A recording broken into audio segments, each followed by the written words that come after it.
Ministro de Vivienda y Ordenamiento Territorial, Rogelio Paredes Robles, nueva realidad a partir del lunes. Bueno, antes, Sí, pues nos contaba, ministro, que estuvo por el área de Calobébora, pues y esa escena es dantesca correcto. de esa familia. ¿Qué se va a hacer? Porque tengo entendido que ese norte de Veragua tiene familias así desperdigadas, viviendo muy cerca del Sí. río, ya que no tienen agua corriente, así que tienen que vivir cerca del agua que les proporciona la naturaleza. ¿Qué se va a hacer Eh, con estos asentamientos esporádicos? bueno, es correcto. Son asentamientos que se producen en la ribera de los ríos. Acuérdate que ellos viven de la agricultura y de paso, pues el agua es clave para ellos y para el transporte también, porque ellos lo hacen por vía marítima. Solo que hemos visto, yo sobrevolé el área y me di cuenta que había muchos que sí viven en áreas un poquito más arriba, montañitas, pero otros se ubicaron muy cerca. Y este fue el caso de esta familia que tenían, bueno, eran 17 personas durmiendo en una sola estructura que no era necesariamente su vivienda principal, sino el lugar donde cultivan. Ok. Y allí los agarró la noche. Habían tres familias que todos son, uno se casó con la hermana con el otro, y todos son como que parte de una gran familia. Yo creo que el peso excesivo sobre la estructura y el terreno que no tenía bases muy sólidas y es un terreno también fangoso por el hecho de que está muy cerca del río, fue lo que causó el desplome, además de una ventolina muy fuerte que se estaba produciendo a esa hora. Ellos no salían porque el agua, bueno, venía viento y mucho aguacero y relámpago y todo. Bueno, barrió con cultivos, barrió con árboles, barrió con también acueducto y bueno, y barrió con la casa esta. Ellos quedaron atrapados allí. Uno de ellos sobrevivientes, de los 17 sobrevivieron 6. Uno de ellos me dice que había perdido a la esposa y 5 hijos. El otro había perdido a su esposa y 4 hijos y una. La señora estaba embarazada.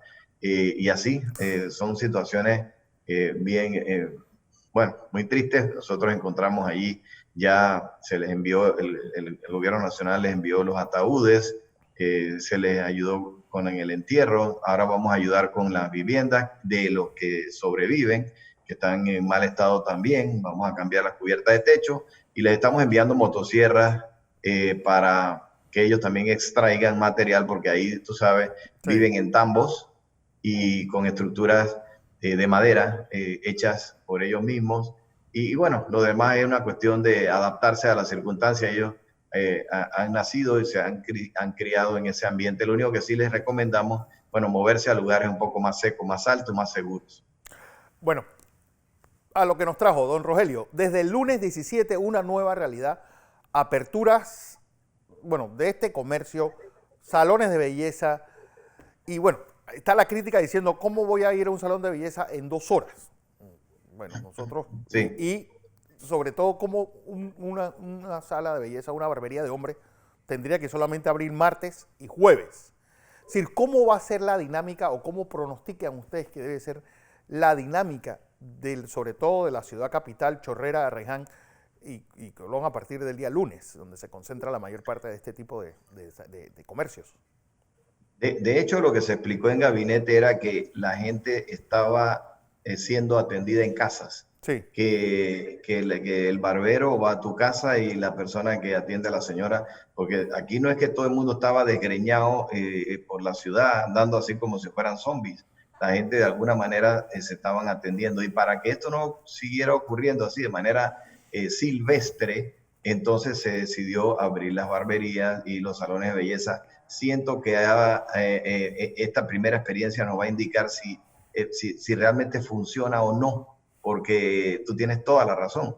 Para los hombres serían 2 días, para las mujeres serían 3, pero entonces las mujeres tendrían que hacer su cita y ver si en 2 horas les alcanza. A lo mejor no les va a alcanzar para todo. Podría claro. ser que ese día van por las uñas, al otro día será que van por, no sé, el blower, pero como el asunto es por cita, yo siento que si de verdad la gente se acomoda con el asunto de citas y que se cumplan las citas, tú tienes 2 horas para un corte de pelo, puede ser que resulte. Sin embargo, me da la impresión de que no va a ser tan fácil, el panameño no es así tan disciplinado, y eventualmente yo sí creo que va a haber que hacer ajustes, porque esta es como una primera experiencia, Sí. por lo menos se está abriendo, ¿no?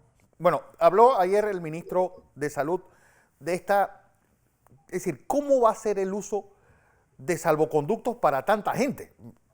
Pues por un lado el ministro de Salud dijo no se utilizarán, y por el otro lado el ministro de Comercio puso ya la página en su cuenta oficial, claro, de Twitter, para uno empezar a tramitar estos salvoconductos para construcción, pues trabajadores de belleza, personas que trabajan en centros comerciales, personal de limpieza, es decir, es un número importante.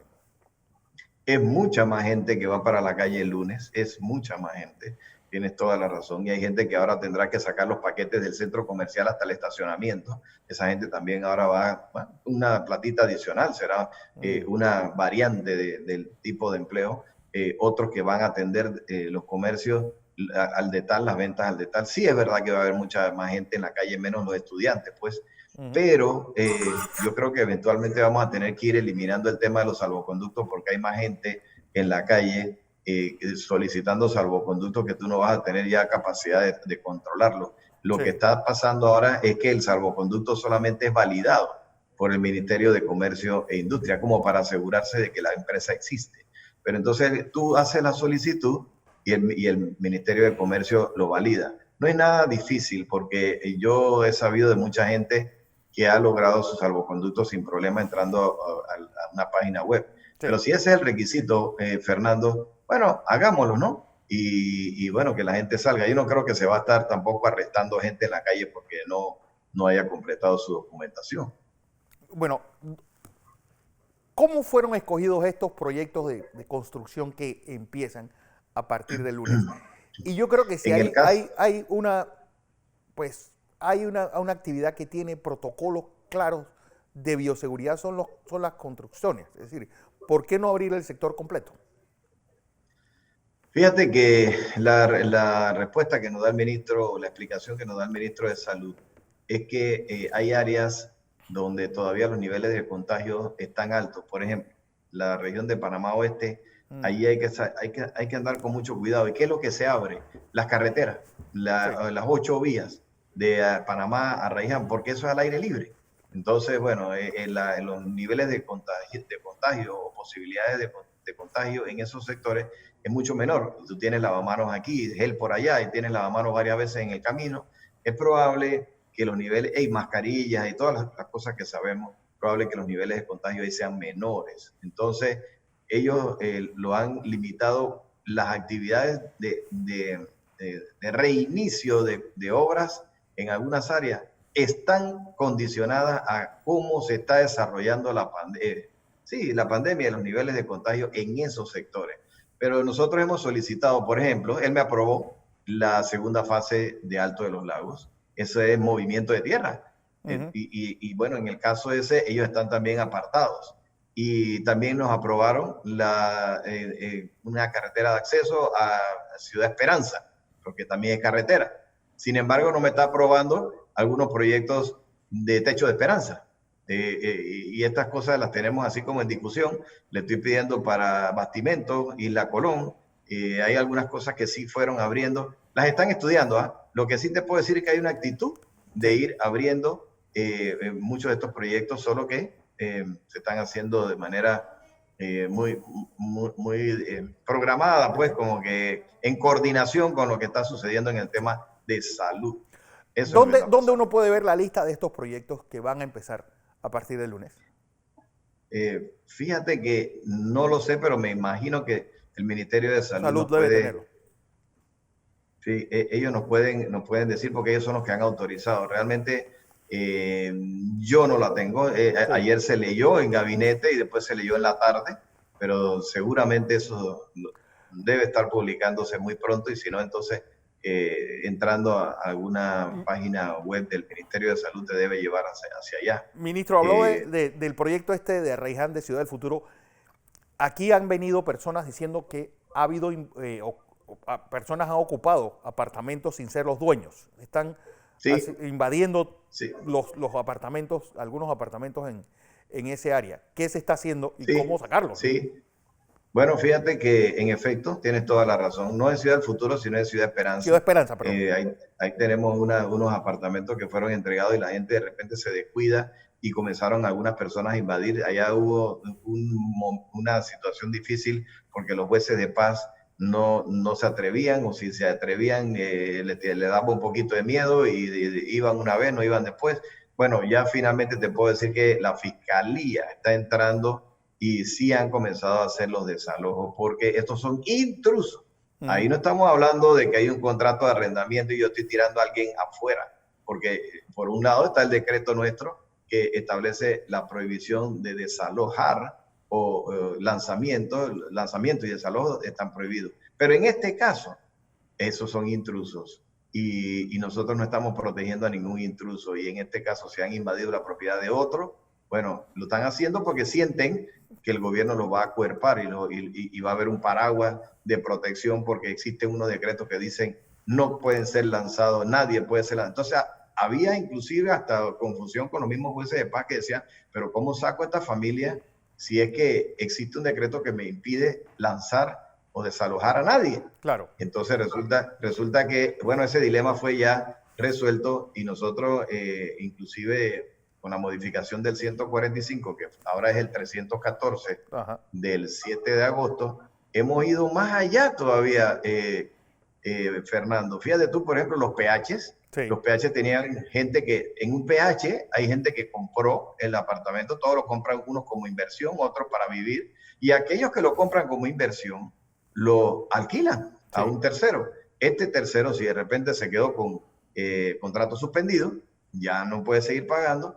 ¿Qué ocurre con él? Bueno, deja de pagar y se acumula eso, pero también se acumula la deuda de la cuota de mantenimiento, esa cuota que tienen que pagar todos los condómines. Pero como él no es un propietario, sino que es una persona, es un inquilino, en este caso, un arrendatario, él dice, bueno, a mí nadie me puede lanzar, pero tampoco paga la cuota de mantenimiento.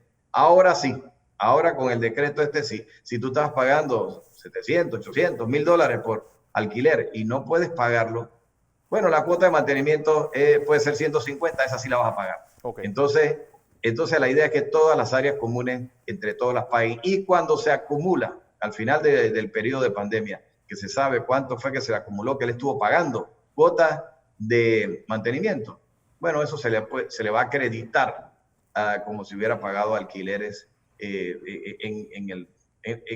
al final de la pandemia. Así es. Rogelio Paredes Robles, ministro de Vivienda y Ordenamiento Territorial y secretario de la Asociación Nacional de Beneficiadores y Exportadores de Café. Bueno, un momento en el cual pues, está surgiendo esta disputa con Costa Rica. ¿Cuál puede ser es decir, puede convertirse realmente esta situación con Costa Rica en un punto de inflexión para productores de leche? Y pues, ¿qué están haciendo ustedes? Que ayer incluso el ministro Valderrama los puso como un ejemplo de comercialización de leche. Gregorio, bienvenido a Next Noticias. Buenos días, Fernando. Fernando, ¿puedes repetirme la pregunta? Que me perdí la primera parte. Básicamente, o sea, ¿qué puede pasar con nuestros productores o qué pueden ganar en estos meses en los cuales va a haber esa suspensión de importaciones desde Costa Rica? Es decir, ¿estamos en capacidad de llenar ese mercado? Gregorio.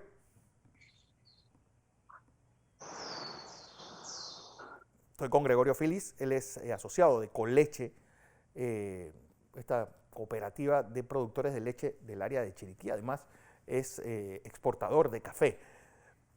Así que vaya a tenerlo, él está desde Chiriquí. Ahí está, pues que Costa Rica ha querido denominar la guerra económica, pero realmente es pues una muestra de aquel pues calvario que han vivido nuestros productores agropecuarios en general y los productores ganaderos en particular con estos tratados de libre comercio. Gregorio, buenos días. ¿Ahora sí me escuchas bien? Bueno, nuevamente mala conexión. Okay. Yo obviamente quiero ver qué oportunidad podemos ganar o pueden ganar los productores de leche con esa disputa de Costa Rica y sobre todo que el gobierno ha dicho que hasta el 31 de diciembre pues no se va a importar leche de Costa Rica y obviamente si nosotros en Panamá estamos en capacidad de pues, llenar ese espacio dejado por los ticos. Buenos días ante todo. Como productor de leche sí siento que esto es una gran oportunidad para el sector. Claro. Una oportunidad para crecer. Sé que esto no se va a dar de la noche a la mañana y de aquí a final de año el crecimiento puede ser poco, pero creo que es una oportunidad y en este tiempo de crisis es una de las cosas positivas que se han dado. Esto ya venía pasando por un tiempo y no es solamente con Costa Rica. Hay otras leches que entran a Panamá de otros lugares que también representan un problema para la producción nacional, pero anteriormente no había una apertura de las plantas en captar productores nuevos. Creo que este es el momento para empezar esa captación y desarrollar productores nuevos, pero también el gobierno tiene que poner de su parte porque necesitamos vías de acceso nuevas a fincas que no la tienen, electrificación, necesitamos educación, salud en las áreas rurales, porque una de las cosas que más detiene el desarrollo del campo es la falta de educación y de salud y de vías de acceso. Claro. Y definitivamente el campo, en este caso, en las áreas rurales, ya sea la ganadería de leche, de carne, igual que la agricultura, va a ser el motor que va a sacar a este país de esta recesión económica que estamos viviendo a nivel mundial. Entonces, aquí son muchas las oportunidades y hay que reinventarse en este momento. El gran problema es que nosotros no somos autosuficientes en leche. Es decir, ¿qué falta? ¿Qué falta? Como te lo dije ahorita, Fernando, hay que reinventarse. Necesitamos el apoyo del gobierno, necesitamos el apoyo del MIDA, necesitamos el apoyo del Ministerio de Salud. Hacer este trabajo en el campo no es tan fácil. No. Aquí se empieza a las 4:30 de la mañana todos los días sin importar absolutamente nada y se acaba más o menos a las 5 o 6 de la tarde el trabajo, ¿no? Y esto es 7 días a la semana, 52 semanas al año y en muchas ocasiones el acceso a la electricidad, el acceso tengo compañeros productores que se dedican a producir leche a punta de planta, a punta de diésel. Y todo esto va dificultando y todos estos obstáculos que nosotros vivimos no permiten que los que vienen atrás de nosotros, nuestros hijos, nuestros nietos, nuestros sobrinos, le tomen interés a este trabajo porque la verdad es que hay muchas condiciones que nos favorecen que continúe la actividad. Eres también productor de café y para aquellos que estamos viendo los toros de la barrera, pareciera que el café panameño está pasando por su mejor momento. Uno habla de miles de dólares por libra de café, uno habla de benchmarking en varios tipos de rubro. ¿Es real la situación esa o es algo, pues un espejismo para unos pocos?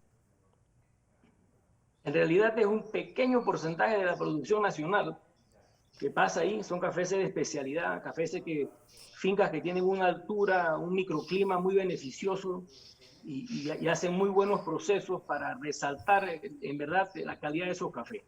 Pero la gran mayoría de los productores no cuentan con ese beneficio, aunque sí se resalta el café de Panamá a nivel internacional, pero también tiene sus efectos un poquito negativos porque solamente se resalta ese precio de ese microlote en particular y no se aclara que la mayoría del café no se vende a ese precio. O sea, claro. Eso es un pequeño porcentaje solamente, Fernando. Es decir, ¿qué necesita el café panameño para dar ese salto pues, que tuvo el café, que incluso pues, de Costa Rica o de Colombia, que es un café que ellos mismos venden como el gran café? Nosotros ahora mismo a través de la cadena agroalimentaria del café le hemos presentado al ministro Valderrama un programa que se presentó hace más de 10 años. Lo presentó la Asociación Nacional de Beneficiadores y Exportadores de Café, sí, donde se quiere reactivar todo el sector cafetalero del país, sin importar si es café de zona baja, al igual que café de altura, de zonas altas. La idea es todo el parque cafetalero de Panamá, sin importar que sea robusta o arábico, tenga el apoyo del Estado y se haga una política de Estado a futuro, cosa que eso continúe de gobierno en gobierno, porque en 5 años no se va a recuperar ni el café ni la ganadería. Claro. Bueno, por lo menos hay una buena noticia, Gregorio, y es ese punto de inflexión, y yo creo que ha servido para poner en evidencia lo que ha sido el desastroso manejo de los tratados de libre comercio con respecto al agro. Sí, es correcto, Fernando, pero también nosotros los ganaderos tenemos que modernizarnos y, como te lo dije anteriormente, tenemos que reinventarnos en este negocio, tanto en la lechería, como en la cría, como en la ceba, como en el café. Y los cafetaleros son un vivo ejemplo de esa reinvención, ¿no? Sí. Con diferentes procesos. Y a la vez todo eso hace que este trabajo sea divertido. Y la verdad es que, porque si bien es cierto, es difícil lo que estamos haciendo, porque hay muchos obstáculos día a día, pero también es muy gratificante, y cuando uno empieza a tener esas experiencias de nuevos procesos, de modernizarse y ver la reacción de nuestros empleados, definitivamente uno empieza después a cosechar los frutos. Uno siembra hoy lo que va a cosechar mañana en este aspecto. Anteriormente, con los tratados, el sector lechero estaba como vaca de pobre, mal comido, pero bien ordeñado. Y por lo menos ahora eso hay luces que va a cambiar. Hombre, buenas noticias. Ojalá que sí sea. Gregorio Filis, miembro de esto importantísima Coleche. Voy hasta Guatemala. Me acompaña Denis Cuisí, él es abogado de los hermanos Luis Enrique y Ricardo Martinelli Linares. Situación, Denis, bienvenido a Panamá. ¿Y cuál es la situación hoy día de los diputados del Parlacén? Es decir, sigue sin Guatemala respetar su condición de diplomáticos, y qué debe pasar. Pues ya han pasado casi una semana desde que el gobierno guatemalteco le dio 40 días a los Estados Unidos para presentar ese pedido de extradición. Denis, buenos días. Denis Cuisí, desde Guatemala, abogado de los hermanos Martinelli. ¿Ya está con nosotros? Buenos días, Denis. Ok, vamos a información comercial. Cuando regresemos, vamos a tener a Denis Cuisí. Él es abogado de los hermanos Luis Enrique y Ricardo Martinelli Linares en Guatemala.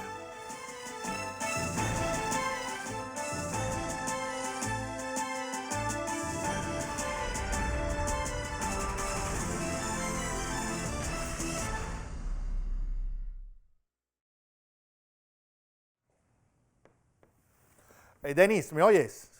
Hola, sí. Vale, perfectamente. Vale. Venga, vamos para el aire entonces. Ok, listo. ¿Sí me ves? Sí. Ok, listo. ¿Tú conoces ese tipo, Félix? No te veo, Denis. No. Solo está el audio, no te ves. Prende la cámara. Ok, al parecer tengo encendida la cámara, solo que con el otro aparato. Ok. Si ves, estoy conectado desde 2 aparatos, uno de audio y uno de... Tienes 2 dispositivos, ahora sí. Ok, sí. Ahora sí te tengo. Ok, listo. Porque ese maní no son de ahí.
Lo dicho, me acompaña Denis Cuisí, él es abogado de los hermanos Ricardo y Luis Enrique Martinelli Linares en Guatemala. Denis, bienvenido a Panamá. Muy buenos días, Fernando. Buenos días a todos los que nos escuchan. Bueno, preguntaba, pues, situación actual de los diputados Martinelli y esta decisión del gobierno guatemalteco hace una semana de decirle a Estados Unidos tienen 40 días para formalizar esta extradición. ¿Cuál es el estatus actual y cuál es la situación respecto a ese pedido norteamericano? Gracias. Sí, déjame explicarte. A ver. En inicio se ha hablado y se ha discutido que en Guatemala no se han respetado ninguna de las garantías que se deben respetar a todo sujeto. Regularmente Guatemala respeta esos derechos y esas garantías a todo sindicado, y en el caso de los hermanos Martinelli se ha violentado ese derecho de defensa desde el primer minuto en el cual ellos fueron aprehendidos. Como hemos dicho en repetidas ocasiones, ellos ingresaron al territorio guatemalteco autorizados por el propio Ministerio de Gobernación, autorización que consta en la cartilla que a ellos los reconoce como diputados al Parlamento Centroamericano. Es decir, hicieron su ingreso como diplomáticos a sabiendas de que las puertas del Estado de Guatemala estaban cerradas para todos aquellos extranjeros y existía la salvedad únicamente para poder venir e ingresar personas que fuesen diplomáticos o que fueran connacionales, que es el caso preciso de los hermanos Martinelli, quienes ingresan y traspasan esta frontera como diplomáticos. Días después, al momento de su captura, en julio, se desconoce esa calidad, vienen y son puestos a disposición de las autoridades, quienes en ningún momento les han dado ese beneficio de esa duda, ni ese derecho para poder venir y acreditar que efectivamente son diputados al Parlamento Centroamericano. ¿Qué es lo que hace el Ministerio de Gobernación y el Ministerio Público? Retienen esas acreditaciones que ellos tienen, no obstante que es documentación del Parlamento Centroamericano, y lo ocultan en un sobre y jamás lo han presentado ante el órgano jurisdiccional correspondiente para que se conozca ese reconocimiento que se ha dado a estas dos personas como diputados al Parlamento Centroamericano. Más allá de ello, se pretendió iniciar una audiencia en contra de Ricardo Martinelli, en donde se le expusieron algunos extremos al Tribunal Tercero de Sentencia Penal, Narcoactividad y Delitos contra el Ambiente de Guatemala para que se le concediera del tiempo necesario, tal como lo establece el artículo 8 de la Convención Americana sobre Derechos Humanos, plazo que se le concede a toda persona por mandato constitucional en Guatemala. El artículo 46 de nuestra Constitución manda a todos los jueces y tribunales respetar los convenios y tratados internacionales en materia de derechos humanos. No obstante, en el presente caso, se irrespetó dicha norma. El artículo 27 del Convenio de Viena establece que no existe asidero legal para irrespetar todos aquellos tratados y convenios ratificados y aceptados por un país. No obstante, Guatemala viene y los irrespeta en ese momento. Es razón por la cual el diputado se siente en un total estado de indefensión y se ve la necesidad de venir y decirle al tribunal que por favor se aparte de conocer de su procedimiento, porque se da cuenta notoriamente de la parcialidad con la cual está actuando. No obstante, la ley requiere forzosamente que después de dudar de la imparcialidad de un juez o que un juez haya intentado causar daño en una persona, tal como se da el presupuesto en el presente caso, que al no permitirle defenderse y demostrar que es una persona que goza de inmunidad, le causa un daño latente y evidente al diputado Ricardo Martinelli. La ley expresa que en ese preciso momento se suspenderán todas las actuaciones por parte de ese tribunal y se remitirán las actuaciones a la sala jurisdiccional correspondiente para que sea quien decida quién es el tribunal idóneo para poder venir y conocer del proceso. No obstante, viene el tribunal y viola nuevamente el derecho de defensa y más allá viola también el debido proceso, a sabiendas de que se le ha dicho los motivos por los cuales se duda de su imparcialidad y de los daños que se han ocasionado por parte del tribunal en contra del diputado, pretende seguir conociendo sobre pretexto de que no lo puede tener privado de libertad sin darle a conocer el motivo por el cual lo priva de la misma. Pero la pregunta, Denis, antes de seguir es decir, Guatemala no está claro en eso. Por algo el Parlacén está allí. Es decir, si alguien debe tener en todo el Istmo Centroamericano claro la Convención de Viena, es Guatemala. ¿Por qué hay ese entorpecimiento constante? Correcto, es sencillo, Fernando, y déjame explicártelo.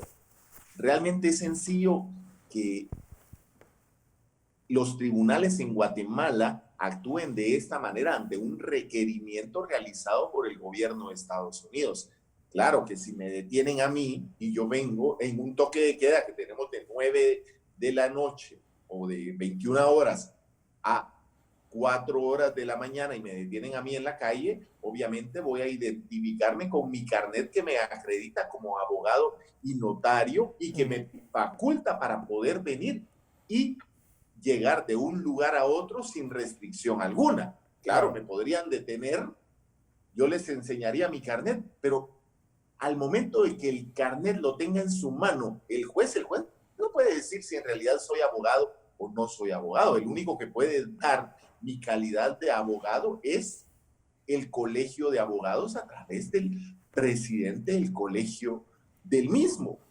Pero el juez acá está viniendo, no obstante, se le está diciendo que es diputado al Parlamento Centroamericano, deberá hacer la consulta al Parlamento Centroamericano y no continuar con un proceso violando todas y cada una de las garantías, pues el único ente que puede venir y manifestar ese extremo es el Parlamento Centroamericano, pero el Ministerio Público lo que hizo fue ocultar las credenciales que los acreditan como tal. A nadie le extiende una credencial que lo acredita con un cargo público si no tiene dicho cargo público, es decir, si no ha cumplido todos y cada uno de esos requisitos que la ley establece.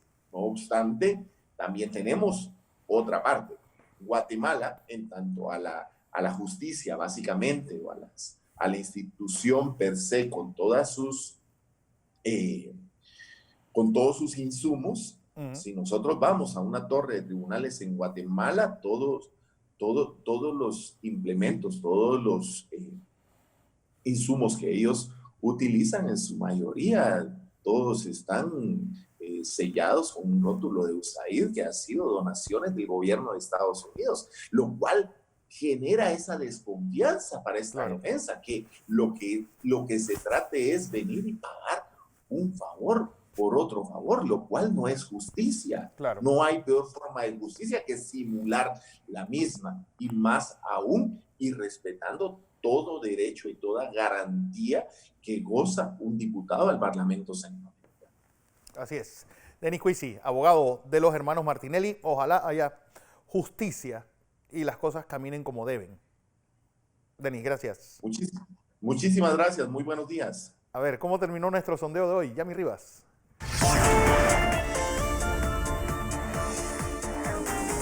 Tenemos el resultado del sondeo del día de hoy, miércoles 12 de agosto. En pantalla lo observamos. A ver si lo tenemos listo. ¿Está de acuerdo con las nuevas medidas de apertura? Ahí tenemos el resultado, el 39% dice que sí, el 60% dice que no, acerca del sondeo, Fernando. Así es, yo les recuerdo que viene Bifit, mujer, ají, al mediodía estará Yami Rivas, en la tarde Katy Dolande y Santos Cano. Recuerden, hoy a las 7 de la noche les estaré presentando junto a Roniel Ortiz la audiencia. Todos, gracias por su sintonía, Yami. Nos vemos al mediodía, hasta luego.